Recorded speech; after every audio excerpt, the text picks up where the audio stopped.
2026-এর বিধানসভা নির্বাচন আসন্ন। তার আগে বিজেপির লাইন কোনটা? কট্টরবাদ নাকি বহুত্ববাদ?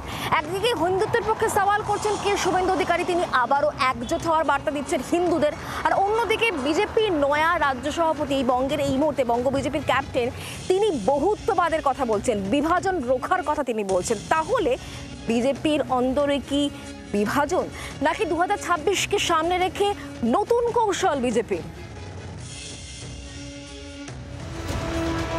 26 নির্বাচনের আগে বিজেপির কৌশল ঠিক কি?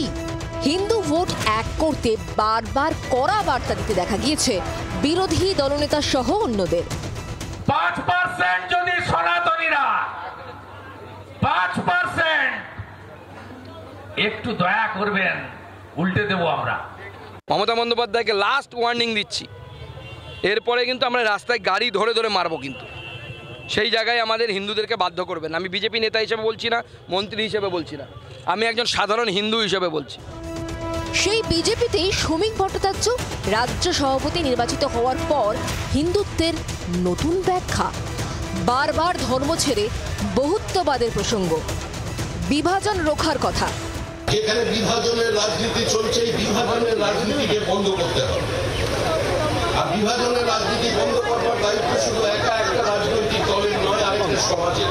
এখানে শেষ নয়, সংখ্যালঘু মুসলিম সম্প্রদায়কে উদ্দেশ্য করে একাধিকবার বার্তা দিতে দেখা যাচ্ছে বিজেপির নতুন রাজ্য সভাপতিকে। শুধু শ্রমিক ভট্টাচার্যকে রাত্রিবেলা ফোন করে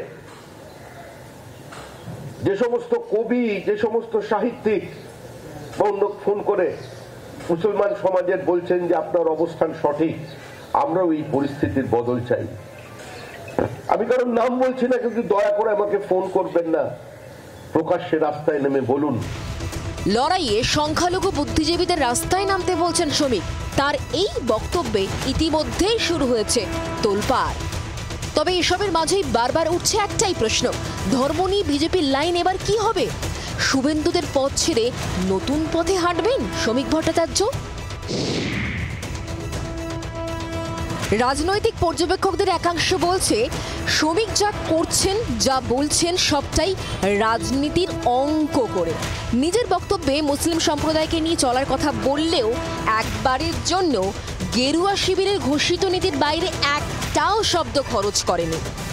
আদতে নতুন করে ইমেজ বিল্ডিং এর চেষ্টা চালিয়েছেন। শুভেন্দু অধিকারী যে বহুত্ববাদের কথাকে অস্বীকার করেছিলেন, যদি শ্রমিক ভট্টাচার্যের মাধ্যমে বিজেপি সেই বহুত্ববাদের কথাকে ফিরিয়ে আনতে চায়, তাহলে তাকে স্বাগত জানাতেই হবে। রাজনৈতিক পর্যবেক্ষকদের একাংশের মতে চড়া হিন্দুত্বের স্লোগান ওঠানোই সংখ্যালঘু ভোট ঘাসফুল শিবিরের দিকে একজোট হয়েছে। উগ্র হিন্দুত্বের স্লোগান অনেক হিন্দুর কাছে গ্রহণীয় হয়নি, সেই দিকে তাকিয়ে শ্রমিকের এই বহুত্ববাদ। হিন্দুত্ব কোনো বাদ নয় এবং এটা বিজেপির পথ নয়। ভারতবর্ষে বসবাসকারী সবাই হিন্দু। आरएसएस প্রধান মোহন ভাগবত বহুবার সকলকে নিয়ে চলারই বার্তা দিয়েছেন। मैं बहुत आग बबूला होकर भाषण करके हिंदुओं में पॉपुलर तो हो सकता हूँ, लेकिन हिंदू मेरा साथ नहीं देगा। अगर हिंदू कहते कि यहाँ एक भी मुसलमान नहीं रहना चाहिए, तो हिंदू हिंदू नहीं रहेगा। শ্রমিকের এই নীতি বাংলায় বিজেপির জন্য ভোটের যন্ত্রে কি প্রভাব ফেলে, সেই উত্তর সময়ই দেবে। ব্যুরো রিপোর্ট, জি 24 ঘন্টা। বাংলার আওয়াজ, বাঙালির আবেগ, জি 24 ঘন্টা।